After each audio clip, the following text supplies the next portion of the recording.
Okay, fine. All right, good. All right, gentlemen, are we ready? All right, first, a very quick recap of the Shagas Aryeh. So the question is, why Samagula Tefillah? We know that the concept of Samagula by Tefillah, everyone agrees by Shachris. A whole machlok is about Mariv, but the question is, why? What is this issue? It's going to be called Samagula Tefillah. So Rashi taught us that there were two reasons. He taught us. One second, let me put you on mute. One second, I apologize. I'll do that. I'm not going to do it right now. My hand is full. Got it. Okay. My bad. Okay. So Rashi says there are two makars. Number one, there's a smach Hashem tzur v'gol yam tzara. The smichas of the psukim seems to indicate that some geula to tefillah. And then Rashi has this very nice svara that the friend of the king comes knocking on the door. The king comes out and sees the friend is gone. So the king also leaves. So don't do that. Rather, bring Hashem close with shvachos and kol masirinu siyuz v'tzrayim. Hashem comes close to you, and when Hashem's there, then ask tovei tzarchav, ask your request. So Rashi brings a smach and a svara. Now, the Shagas Aryeh explains to us exactly what's going on. And he says the smach is not anything other than something that sort of directs us as to when the svara applies and doesn't apply. But the main concept of Samagula Tefillah says the Shagas Aryeh is kadesha to kubal tfiloso, in order that your tefillahs be accepted. It's a power assist. And you want to make sure that your tefillahs get accepted, you bring the king out. The king comes out, right away ask, because the king is there. So that's most likely the time when your tefillahs will be accepted. And that's how the Shagas Aryeh explains that basically the smach, just what the smach does, it supports the svara. I mean, the svara is the main thing. And that because the king comes out, so you ask him, the smach tells us sort of like when it applies, when it doesn't apply, maybe it doesn't apply in Shabbos and Yontif, etc. But basically it supports the svara. The svara is the main thing. And the concept is very simple, kadesha to kabal tfiloso. In order that your tefillah be accepted, it's a power assist. All right, so far so good to get your prayers answered. All right? Okay, let's proceed. Okay, brachas daf lamed amud aleph. Okay, here we go. Where it says as follows: Avua the Shmuel Levi, the father of Shmuel, who was a great Talmid Chacham in his own right. Now he was eclipsed by his son Shmuel, but he was a tremendous Talmid Chacham. In any case, Avua the Shmuel Levi, Kavabal Mifak L'Urcha, when they wanted to go on a derech, on a trip, meaning they would leave early, Avamakdemi Umatzli, before they would leave, and they would daven. Avamakdemi, they would go early, very quickly, early on, they would daven. And then when Shman Kriyashma came later, that's when they would daven. So basically, here's the story. Avodah Shmuel Levi, when they would go on a trip, they would leave very early in the morning, and it was before the time for Kriyashma. So what would they do? They would go early and daven. I mean, they daven Shemona Esrei, and then later on, when they're on the journey, when it came time for Kriyashma, they would say Kriyashma. All right, so far so good, right? Okay, now. Says the Gemara, Kaman, who do they hold like? Where do they get this idea that you daven shachris? I mean, you daven Shemona Esrei first, and then when you're on the road, you daven the rest. Where do they get that idea from? Ki aitana detan, you have a brisa. Hishkim latzei saderach. You want to go early on the road.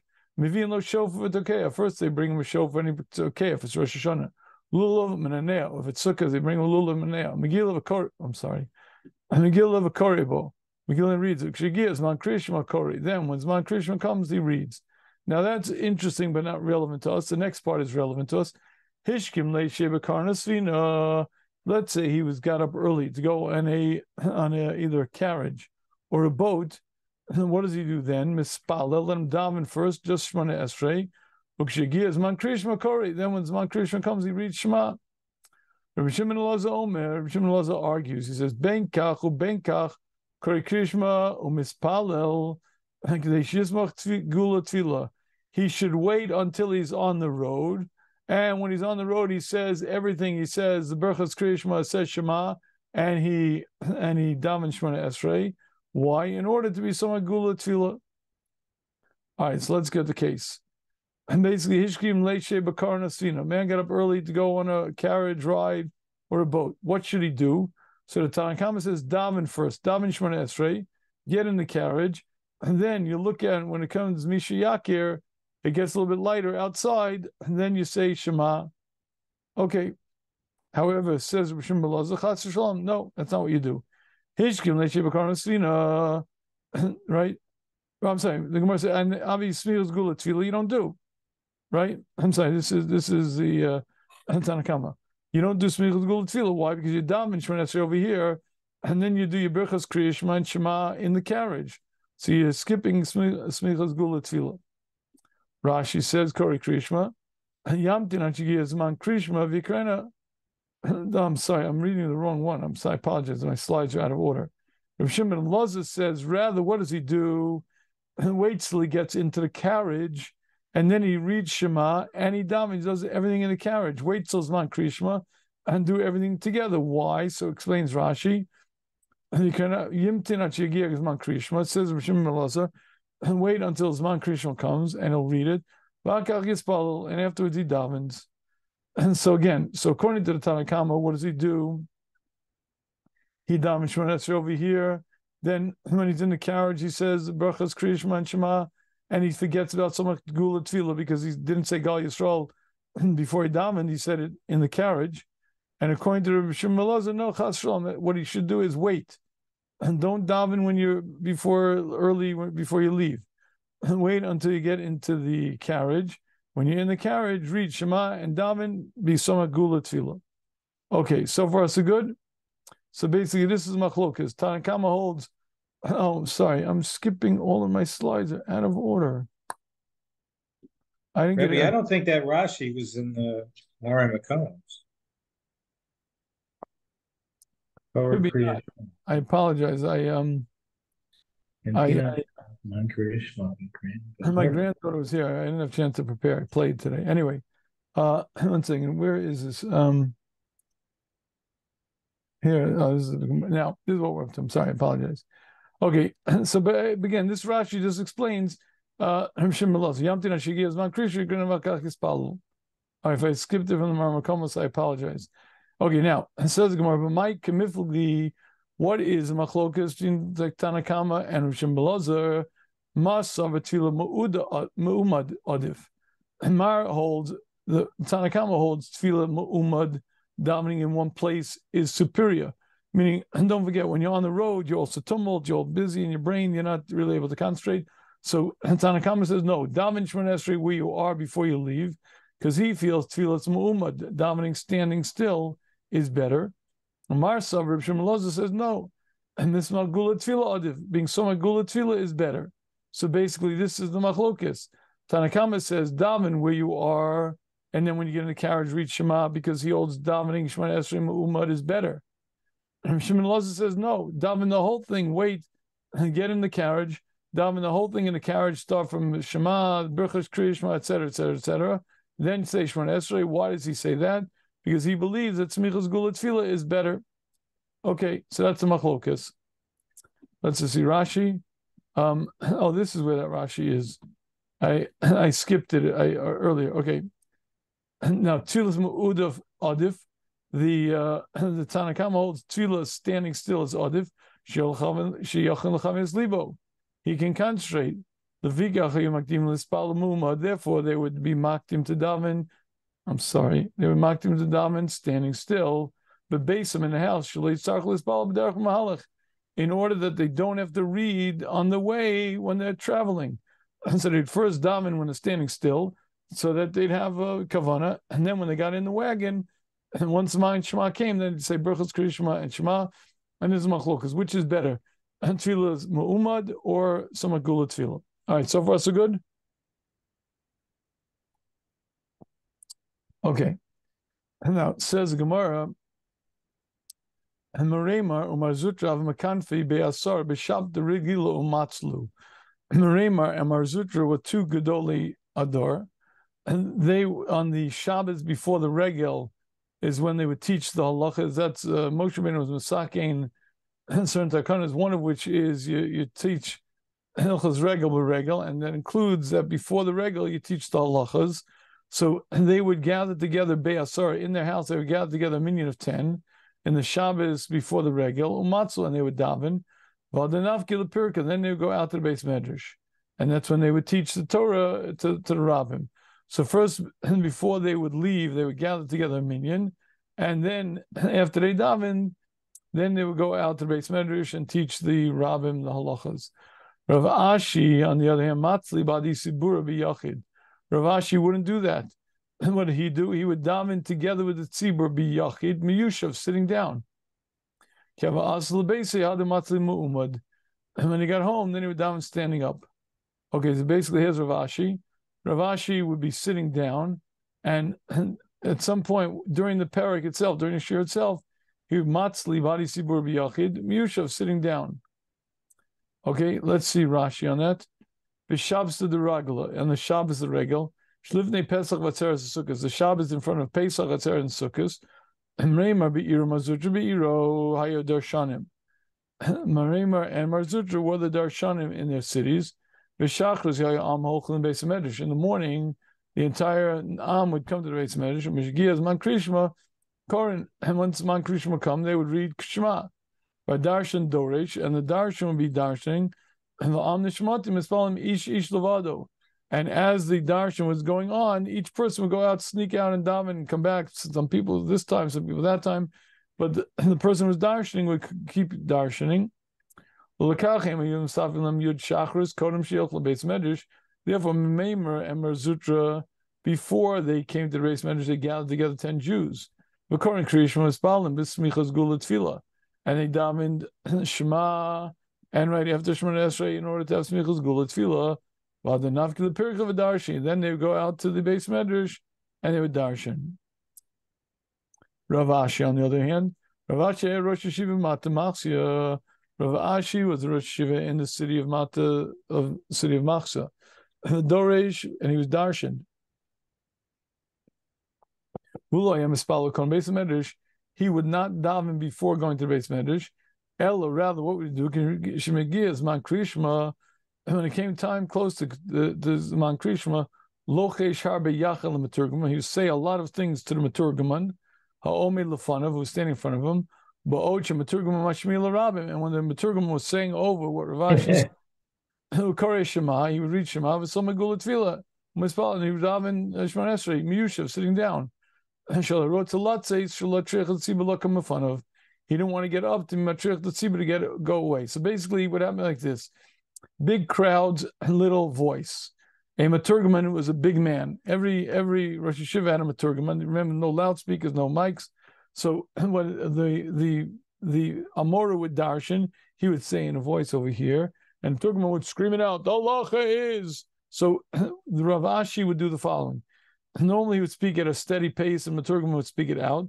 When he came close to Zman Krishma, what he did is he told the Maturgaman a lot of stuff, and now Maturgaman was going to slowly start saying it over to the Rabbim.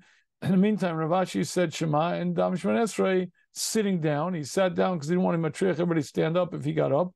And then, after he's finished the shiur, he would go home and daven a second time, because he realized he didn't have such good kavanah when he said it sitting down over here. All right, and so far so good? Okay. Amalei Rabbanan, the rabbis. So he said to Rav Ashi, V'lavid Markin Meimar Marzutra, Rabbi Ashi, with all due respect, why don't you do what your contemporaries, what your peers did, Meimar Marzutra? They didn't daven Shemona sitting down, kind of rushing over there. They gathered together minyan in their house before the parak. Why don't you do the same? Amalu tirchli milsa. That is a tircha for me. And Rashi explains the tircha because it means you would have to delay the shiur, because to gather together 10 people and daven, and only after that go to the shiur, and would delay the shiur. It's tirchli milsa. They said, okay, I understand. Love and mark avodah Shmuel Levi. All right, why don't you at least do what avodah Shmuel and Levi did? Meaning what they do. What did Shmuel Levi do, gentlemen?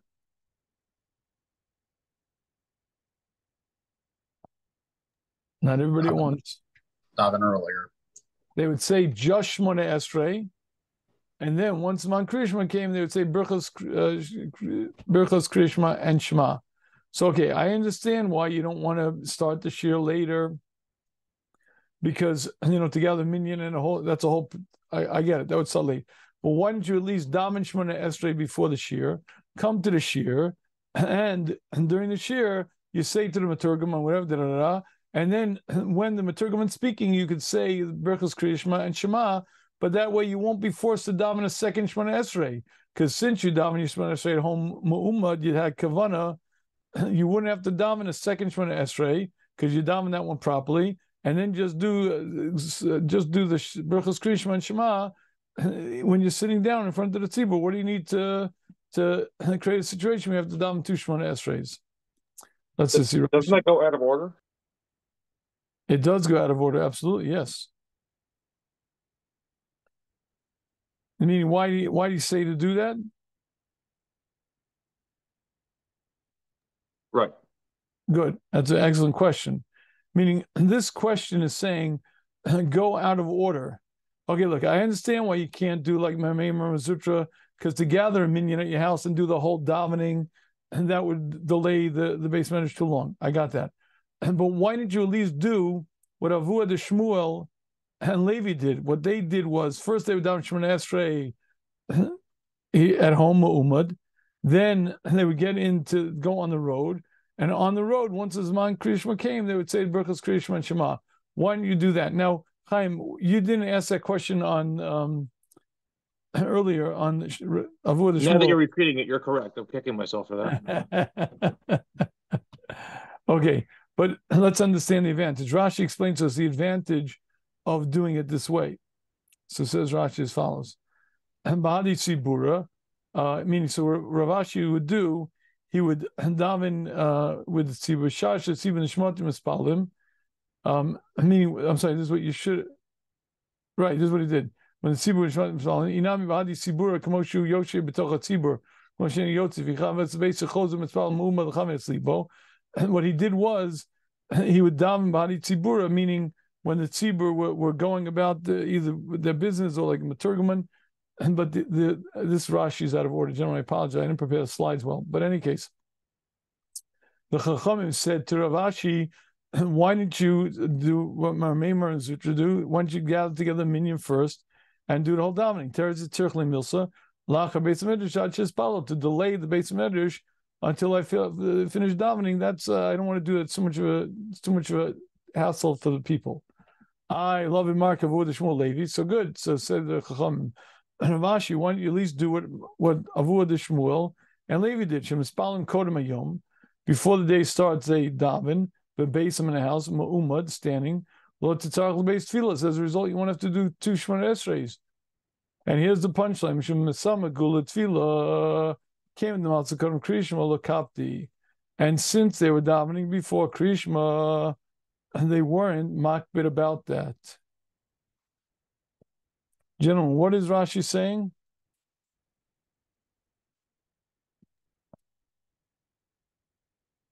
That they didn't have to be Samech Gul Tefillah for a reason. What's that reason? Well, so that they could go to the Shiur because they would be able to do what they have to do. Not quite. No, not accurate. Not quite what Rashi's saying. And why didn't he have to? Well, let's say, meaning what Chaim's question is on Avua Shmuel and Levi. Why did they daven earlier? What they did was out of order, right? And what's the problem with going out of order? That they're not being Samech Gul Tefillah? Not being, exactly. So Rashi says the reason why the Chachamim asked Rav Ashi that you as well should have done that. You should have davened Shemona Esrei at home and later on daven Berachos Kriya Shema and Shema is because why?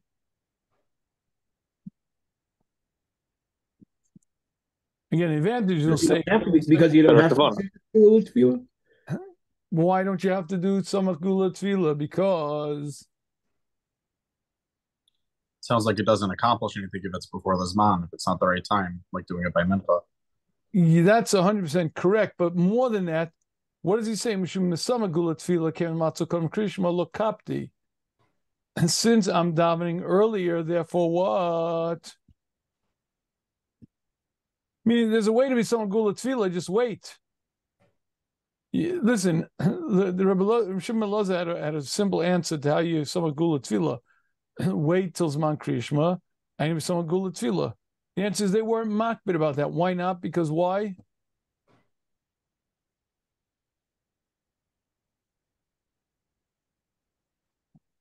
Why weren't they makbid? And what does Rashi say? Because they were davening first. Since they were davening before Kriya Shema, meaning they weren't yet the time of Shema, and therefore it wasn't the time of Geula. Therefore, what? They weren't makbid to put a Geula before it because it wasn't time for Geula. And therefore there was no obligation to wait. Even they could have waited. They could have just waited until the time of Geula. They could have waited till Zman Krishma and be some Geula Tefillah. But why didn't they wait, gentlemen?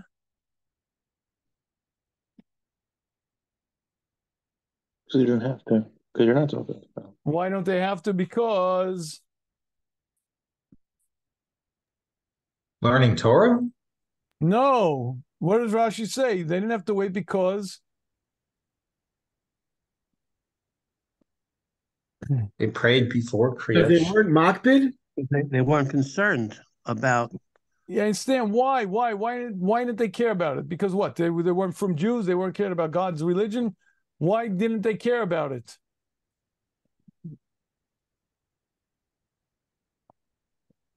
Sounds like if you're already Yotzei Shemona Esrei, then you don't need to worry about doing it again later. Now you're right, but that's not why they weren't makbid on some Gula Tefillah. Rashi says the reason. Mishum Misama Gula Tefillah. What is Rashi saying? Came the Matzu Kadam Krishma. Gentlemen, what is Rashi saying? The words in the purple. Because they didn't. Because Why don't you tell us what the purple says? they held that was okay to do it in reverse order. Yeah, but there's a particular reason why they felt they didn't have to be Soma Gula Tefillah. And that is, since the Zman Gula didn't come yet, they're not obligated in Soma Gula Tefillah. Because it wasn't daytime. It wasn't daytime yet. It wasn't the time for it wasn't time for Gula. And since it wasn't the time for Gula, they weren't obligated in Soma Gula Tefillah, and they weren't even obligated to wait. So then why bother to daven to start with so early then? What did they accomplish? What they accomplished was that way they don't have to daven second Shemona Esrei. I mean, there is an opinion, and certainly Rav Ashi is of that opinion, that if you daven if you don't daven umad, meaning either walking or sitting, you have to daven again. You didn't have the right kavanah, whatever. We don't paskin this way, but there's certainly such opinions that if you daven Yushav, you have to daven again. Again, we don't paskin that way. Don't get nervous, gentlemen. But certainly Rav Ashi held that way because Rav Ashi davened two Shemona Esreis, right? So they asked him, why did you daven two Shemona Esreis? What you should have done is before you got to the base medrash, you should have davened Shemona Esrei. That means you're not going to be somewhat Gula Tefillah. Who cares? Since you're not chayiv yet in the Geula, you don't have to wait for it. Haven't we created a circular argument here? You what? We've created a circular argument here. You don't have to have. No. We have not created a circular argument. We don't understand what he's saying yet. But it's not circular at all. What he's saying is, since I'm not obligated yet in the Geula, I don't have to wait for it. Meaning, what does Rav Shimon loves to say? Shimon loves to say, no, you have to wait. I don't care that you're not obligated yet. You can't daven without someone Gula Tefillah. So wait, get in the Koran, get in that wagon, and when the Zman Krishma comes, so you say Shema, and you daven Shema, so someone Gula Tefillah. And Tanakam would say to him, no. I'm before the time of Geula. Since I'm before the time of the Geula, I don't have to wait for Geula and be someone Gula Tefillah. If it was already maybe the time of Geula, and you can tell me I have to do someone Gula Tefillah. But this is before the time. And because it's before the time, I don't have to wait. Oh, what in the world does that mean? So there's an iyun to daven prior to Geula Tefillah time. So we accomplished that. But then to knock off Geula and Tefillah, you do a second Shemona Esrei with Shema later on. No. He won't. No. That's what Rav Ashi did. Yes, but that's how you get covered on both ends of it. No, but he didn't. No, what Rav Ashi did was he didn't daven at home at all. He went to the base medrash, said Shema and Shemona Esrei sitting down to be Yotzei Gula Tefillah, and then he went home and davened a second Shemona Esrei. And Chachamim said to him, wait, slow down. Why are you creating 2 Shemona Esreis? What you should have done is davened at home Shemona Esrei first. Then in the base medrash, you would have said, Berchas Kriya Shema Shema. You would have been somewhat Gula Tefillah. Who cares? Since when you davened before, it wasn't the time of Gula, you're not obligated to wait to be somewhat Gula Tefillah. So they would have had Rav Ashi not be not go through and do Gula Tefillah altogether. They would have told him just to forget about it. And they would say, why? Because you don't have to worry about it, because when you're davening, it's before the time of Gula. So you're not obligated. Okay. Now, the only problem is, gentlemen, does that make any sense to us? Do we understand that? Why would it be? I thought you're missing a major We part. had that whole discussion at the beginning. What? That the Gula at night, the Gula during the day, or Yeah, but this is the daytime. We're talking. Everybody here is talking daytime. So we're saying that since you're not yet chayiv and Gula, therefore you don't have to wait for it. Now, gentlemen, according to what we understood in the Shagas Ari, would that make any sense?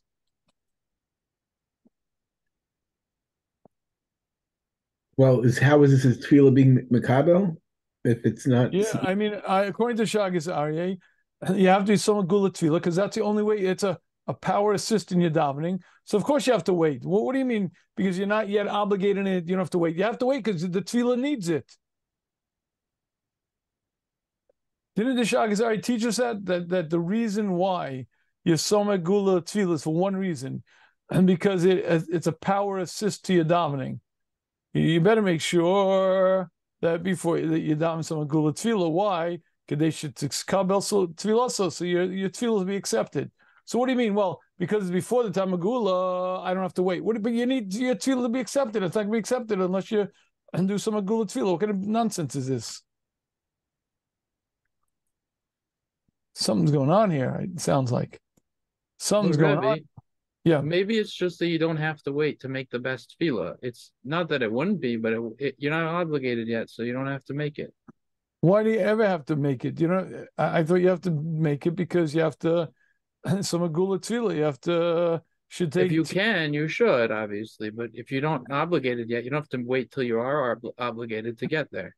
Why would that be? If Chazal said you cannot, you have to daven some Gula Tefillah. You're not allowed to talk between the Gula and Tefillah. And but if you're not timed to Gula yet, then you don't got to worry about it. Well, just wait and you'll be able to do it. You're not obligated. It's like, let's say you're not obligated yet, so you don't have to wait till you are. Well, 1 second. When you say obligated, why would you ever be obligated in some Gula Tefillah? You're obligated in Gula. But why are you obligating some Gula Tefillah? Because once you are obligated, now you have to put them together. Why? The Shagas Aryeh explained to us the reason behind it. To superpower it. Yeah, to supercharge it. But I'll tell you, they didn't make you... Wait. Let's say I say, I don't want to superpower my tefillah. I don't care about that stuff. Let's say it's Zman Gula, but I don't care about it. What would Chazal say to me? You definitely shouldn't be doing that. You cannot do that. You're violating halacha if you do that. Right. But if it's not the Zman Gula yet, well, why is it any different? It's just like you're not obligated yet, so you don't have to make your best tefillah. Wait, 1 second. It's a way. The reason why Chazal said you're not optional, and you must be some Gula Tefillah is because it empowers your davening. It's a power assist to your davening. Let's say minyan, right? Let's say you want to skip minyan and it's too far away. What do you mean? You have to go. You have to wait till minyan. I'm not there yet. It's not time yet. We're being, you don't have to always make a minyan if there's, let's say, it's too far away. Same thing here. It's not this man. Wait. Let's say I say it's inconvenient for me to daven a minyan. I'm going to daven earlier and skip the minyan. It's too long. But there are such a thing that you don't have to wait till you are chayav. No, too far. Derech or something, a certain case, 4 mil in front, a mil back. Okay, whatever. And there's a certain time when Chazal said we're not obligating you to change your derech. If you're on the derech already, so you only have to go 4 mil forward, 1 mil back. But the point is, you don't have a right to say, it's inconvenient for me. The minyan's at 8 o'clock. I'd rather daven at 6 o'clock, so forget the minyan. Can I say that? No. But why not? There's no minyan now. But if you were going on the derech, you could. That's I a assume. particular reason because it's too much tirch to make a guy walk back more than 4 mil. But I'm going to ask you a question. I would like to daven at 6 o'clock. There's only one minyan in town at 8 o'clock. Can I say, listen, right now there's no minyan. So if there was a minyan, there's no minyan. So I'm going to daven now and forget about it. I'd like to daven minyan. There's no minyan at 6 o'clock. So I'm not going to wait till 8. I'll daven now. Could I say that?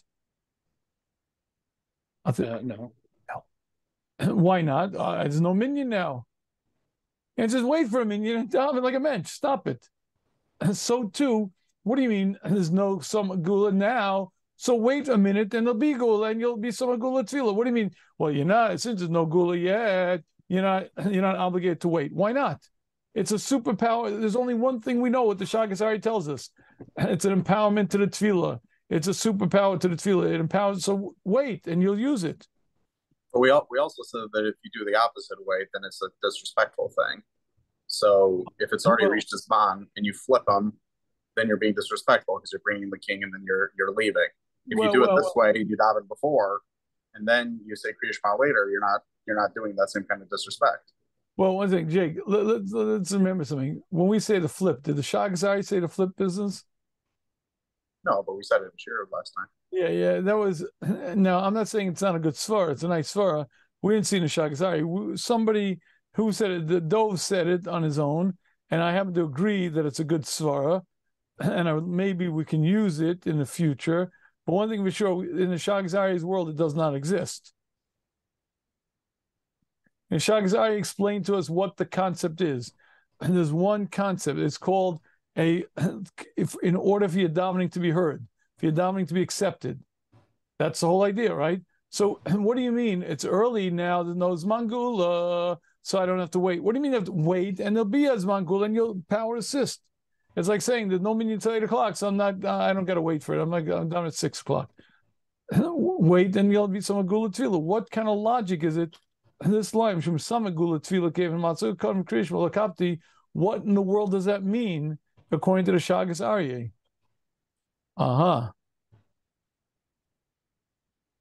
Yeah, I think this is what Shlomo was saying, but if it's not a chiyuv, if it's just sounds like a mitzvah and a mufkar, it's a nice thing. It makes your tefillah better. That's not correct. That's not correct.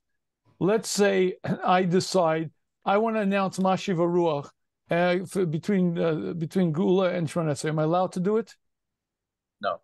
It's forbidden. It's also. But I don't care about this superpower. I don't care about my tefillah. I want to do it. What would Chazal say to me? Can't. But if you're already yotze, so then but I can't do it. Why? Because Chazal instituted that you have to do it this way. You have to daven Shemona Esrei standing. Are you allowed to sit? Unless you have extenuating circumstance. Now, extenuating circumstances, you're allowed. But let's say no extenuating circumstance. I'm just a little tired. I'd rather not stand. Am I allowed to sit? No. No. But why? It's a movement. What's so? And so Chazal said, this is how you daven Shemona Esrei. Well, one of the things they said about Shemona Esrei is your hands have to be clean. The place has to be clean. You have to have right. You have to have what do you call it? You have to be standing. There are a number of things that Chazal said about a Shemona Esrei.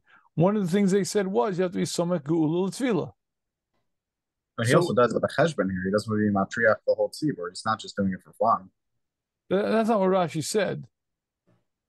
Rashi said he doesn't have to be somek geula l'tefillah because geula didn't come yet. I mean, he's doing something radical. He doesn't say lo machayev or whatever. He says he's not makbid. It doesn't, That's why Avud, Shmuel, and Levi weren't makbid. That's why they daven first. And this is what the Chacham is saying to Rav Ashi, you should also daven first. Why? Because it's not the Zman Gula yet. And therefore, it doesn't matter. You don't have to be makbid about it. You don't have to be somek gula tefillah. But that makes no sense in the Shagas Aryeh. Why? Because according to the Shagas Aryeh, we know one thing and one thing only, that Chazal obligated you to be somek gula tefillah because Kadesh Tikabel tefillah. So, and that doesn't matter. Well, you're not obligated yet, so you don't have to. Well, what does that mean even? Now, I agree with what you were saying before, Jake, that according to the insult thing, maybe it makes some sense, doesn't it? Something like that. Maybe. Something like that. Gentlemen, do you hear what's going on here? What's going on is there's another piece to the puzzle that clearly we are missing.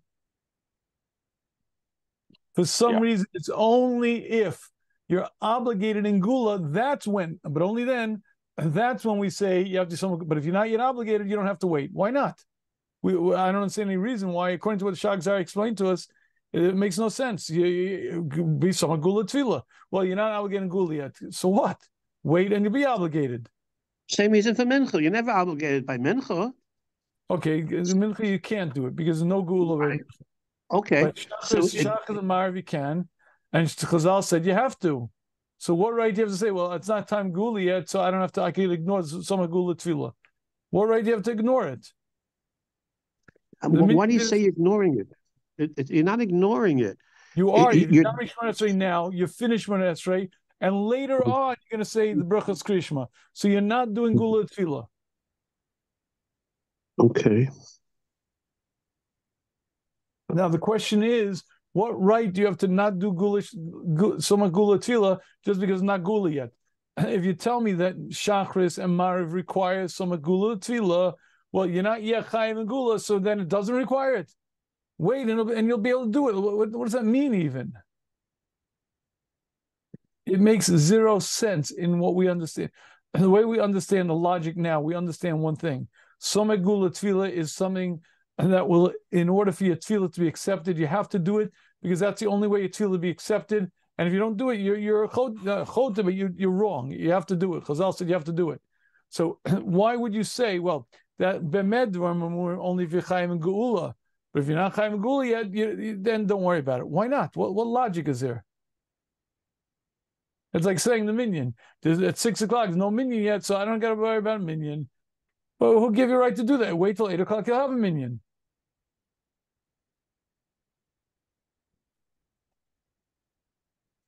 Gentlemen, you hear what's going on here? What's going on is there's a piece to this puzzle that we are missing. And this piece of the puzzle we're going to have to fill in. And when we fill in, maybe we'll have a lot greater clarity as to what's really going on in the Sugyah. And that's some scenes of coming attraction, hopefully. And everything is beautiful. Not yet. Everything is mud now. Everything in Mitzvah Shem will be beautiful, but right now, nothing is beautiful. Everything's a mess now.